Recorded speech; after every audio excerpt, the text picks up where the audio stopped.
Is The Division dead? It's the age-old question, and a lot of people recently have been popping into my live streams or commenting on videos saying this game is dead, it's on a downward trend, I can't believe anyone still plays it, I left a long time ago, and frankly, I don't really understand that. So stick around and watch the video if you want to hear my opinions on where the game is going, how it's going to shape up in the future, and why I believe that this game is very much alive and is on an upward trend overall.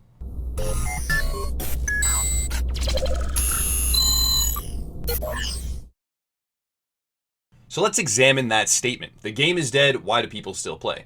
To me, that sort of screams that someone is trying to self-justify their own opinion to leave. Now, that's fine. A lot of players are going to have a bad time in video games in general, not just this one, and they're going to leave for various reasons. They're going to move on, they're going to find another title. A lot of players are afflicted with this. They did start the Division way back when it first launched. They were disappointed with the end game, as many people were, myself included, and they ended up leaving. But now I see a weird trend where they come back to content creators, back to videos about the game, and back to live streams of the game to then try and convince other people that they were the ones that made the correct choice by leaving and that everyone should join them in utopia after realizing that the game is dead. And I completely disagree with that mentality, and it very much confuses me. I really have no idea why people actually exist with that mentality and why they're trying to convince other players to not play a game which they may or may not be having fun in, just simply because they decided previously that the game was not for them. It's a confusing mentality. Again, I'll never fully understand it, but I'm here to discuss exactly what the Division is right now, the track record that it has, the trajectory that it's on, and why I believe that the game is very, very much alive. Let's look at some of the analytical data that's available to us, and I am going to ignore the initial months after release where the game lost most of its player base. I'm actually going to pick it up in July of 2016, right during 1.3 when the game was arguably at its lowest point, and show the trajectory from there. The reason I'm ignoring the release months is because the game did not deliver on its E3 promises, which unfortunately is not uncommon in the industry. A lot of times games get down-tuned after they're shown at conventions, etc., and this is one of those titles. As you can see in the background footage right now, E3 graphics versus the final game graphics are far, far different. And the final game graphics are far inferior to the E3 graphics, as well as different mechanics that were completely scrapped, such as drones and support drones, players on tablets. It looks like there's multiple dark zones at one point. There's a lot of different things that they removed from the final product. But personally, I don't think that that's a horrible thing. I wish that it wasn't the case. I wish that we were actually delivered what was shown in these trailers. However, I don't think that the game died as a result of that. I just think that the players that bought this game expecting one thing and received another and left for good reason are not to be included in whether or not the game is dead right now, as it's been a sufficient enough time past that for us to see exactly how the game is going to thrive based on what it is, not on what was promised. Now let's break down each individual month that you see here, starting with July.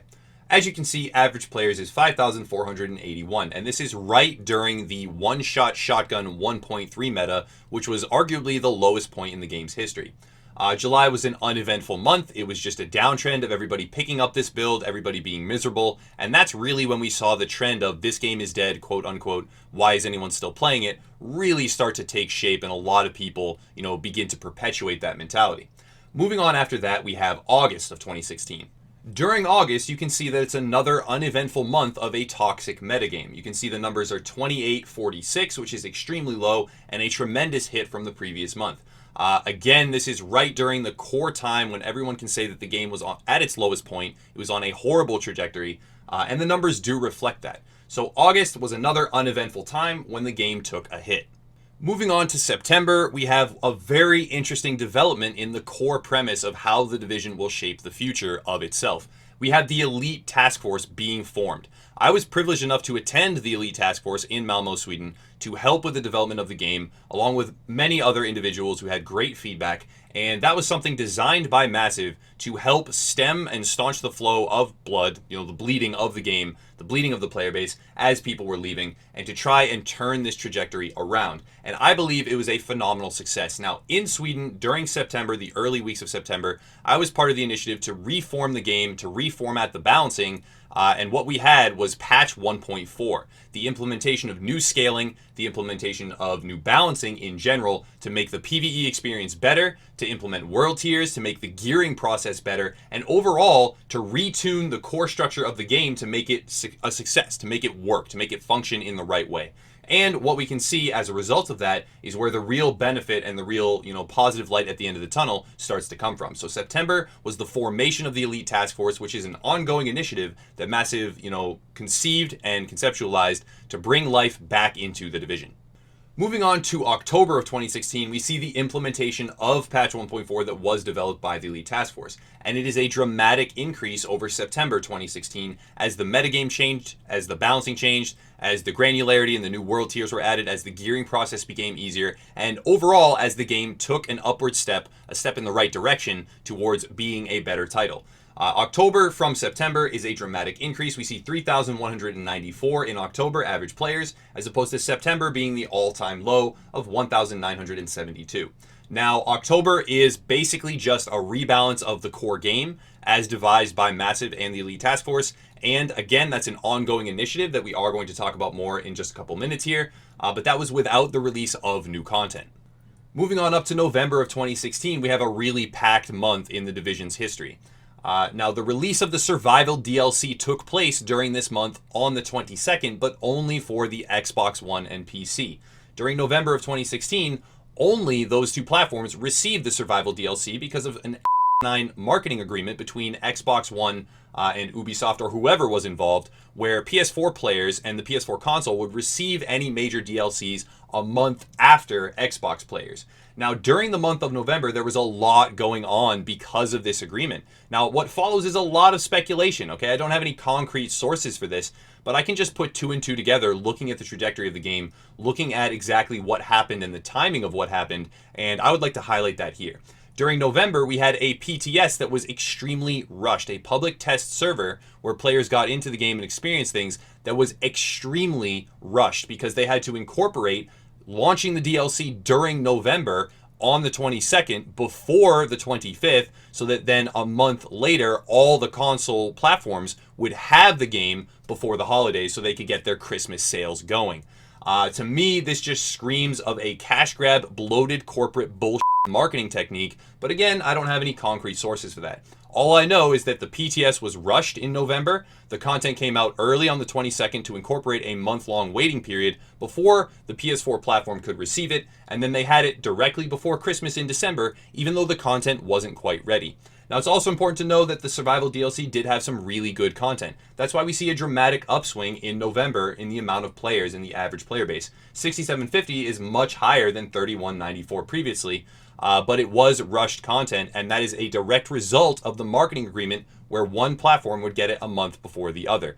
Now, thankfully, that policy is gone. So that's another very positive indicator for the future of the game. That agreement is no longer in place as far as I know, and I'm very excited for that. And it's also very important to know that this is not the fault of PS4 players. I am in no way trying to blame them. They got the short end of the stick, and frankly, I feel very bad for them because this game should have always been releasing its DLC simultaneously on all platforms. And again, a big f you to whoever negotiated the contract or the idea or the concept that they would have a month delayed release on a different console. That has had a tangible and negative impact on the game up to and including this point.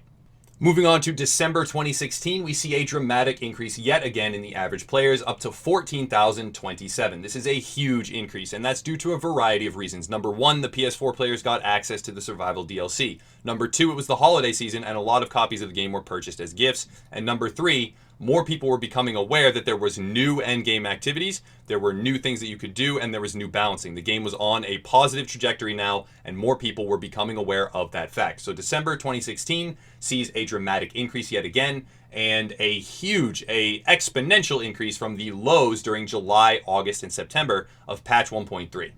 Now we finally get to January 2017, and we see average players has gone down. There are some merits to the people that are claiming the game is dying, in the sense that the game is on a downward trajectory right now because the Last Stand DLC is not out yet. There is not as much concrete information on the Last Stand DLC as we would like, but during January of 2017, there was another Elite Task Force, okay? Like we said previously, there was another group of players selected from the community that had positive feedback to go to a studio, this time Red Storm in North Carolina, and give feedback on how to make the game better.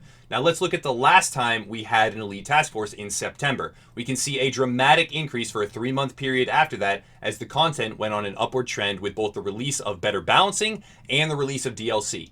Now, looking at January, when we had another Elite Task Force, we are starting from a higher initial position. During September, that was the worst point in the game's history with 1972 average players, and during January, we have 10,599. We are starting from a drastically increased position, and there is new DLC coming. The same sort of rebalancing was happening, and it's something that is beneficial to the game overall, and we are no longer bound by this Sanctionite agreement between Sony and Microsoft where one platform gets the game a month in advance. That has been scrapped. All platforms are going to get the next DLC, which is Last Stand, at the same time. So in January 2017, we did see a downtune, we did see a decrease in the player base, but the game is far from dead. Now let's look at the last 30 days and the dramatic decrease that is there, but let's analyze why that happened. Some people may get nervous and that's okay, but during the last 30 days, we saw the average players decrease down to 6,356 on the Steam numbers. That's a decrease of 40%. That's a big deal. But that is because the new content and the new balancing that the Elite Task Force worked on have not been implemented yet. And let's be real, a lot of people playing this game don't have the longest attention span possible. Sometimes they get impatient waiting for new content. I know I do myself, so I can't disagree with that. I know that I am impatient waiting for Last Stand. I want the new balancing. I want the new content. And there, as of yet, is no word on when that's coming. So that's a little bit disconcerting. But at the same time, we need to examine how much new content there is and what positive impact it's going to have on the game. Back when Survival launched, there was a new game mode. It was a really good game mode, and it brought a lot of people into the game. There were some new gear sets. There were some new weapons. There was new content. But now let's compare that to the release of Last Stand and the overhaul that the game is getting in the coming weeks or months whenever this content comes out. The new content is going to be legendary difficulty, legendary missions with new AI, with different, tactics and maneuvers, and different missions with different difficulties that we haven't played before. Instead of grinding the same missions over and over, we will have access to 3 new legendary mission modes that are very difficult and reward exotic caches. Now let's look at the exotic items. All of the exotic weapons got retuned, renamed, and reorganized into completely new variants. They have unique effects. They're very cool. They're very diverse. You can build different things around them. And that, I believe, is one of the most beneficial changes coming with patch 1.6 and Last Stand. Then let's look at the Last Stand game mode. Up till now, the game was completely lacking any sort of dedicated PvP. The Last Stand game mode fixes that, and it's actually fairly well designed. It's very fun, has some dynamic encounters, and it allows players to get their PvP fix. They expanded the Dark Zone. There are 3 new Dark Zone areas with upper and lower segments, underground and rooftop areas, with a ton of new landmarks, new staggered wave events at those landmarks to get gear for farmers, and new contamination events where elite cleaners will go into the subways all across the Dark Zone. There is a phenomenal amount of new content. They actually scrapped an entire new gear set that could have been put in called the Seeker gear set, which lets us know that there's more content coming in the future and that the game is far from dead. There is much more content coming with Last Stand than we ever previously saw in one release, and it's mostly, for the most part, and speaking in general terms, it's good content with a lot of positive balancing changes, a lot of new options for building your gear, a lot of new options for your weapons, etc., and new options for playstyles. A lot more things will be viable. So looking at the current state of the game in the last 30 days, we have 6,356 average players for the Steam numbers compared to 1,972 when they last did the Elite Task Force and the actual low point of the game. And we have more content and better content coming in the next few weeks than we have ever had previously in the game. So in my eyes, that right there is a resounding no, the game is not dead. No, the game is not dying. The game is on an upward trajectory, though it is hitting a speed bump right now because we are in another toxic meta where the current PvP is consumed by Alpha Bridge assault rifles, but that is being worked on. The game is not dead, and that is why I believe that you should pick up a copy of this game if you have never tried it right now. There's never been a better time, and you should come back and try this game again if you were previously turned off and deterred from it by whatever mechanics, because it is going to get better. There's going to be new mechanics, fun mechanics, and the game is on an upward trajectory, an upward path, and it is getting better. So that's going to wrap it up, guys. That's my analysis of is the game dead, and it's a resounding no, the game is not dead, and I completely disagree with anyone that says that it is. No, the game is not dying. It is currently going down, but overall it's going up. Since its low point, it bottomed out with 1.3, as I said back then, and now it is on an upward trajectory, so I'm very excited for that. Check out the links below if you want to support the channel. We have multiple different communities. We have the Discord, the Facebook, a ton of different ways you can get integrated with Upper Echelon. We are big into the division right now. If you want to matchmake or find events, etc., you're welcome to join those. And have a nice day, guys. Thank you for listening.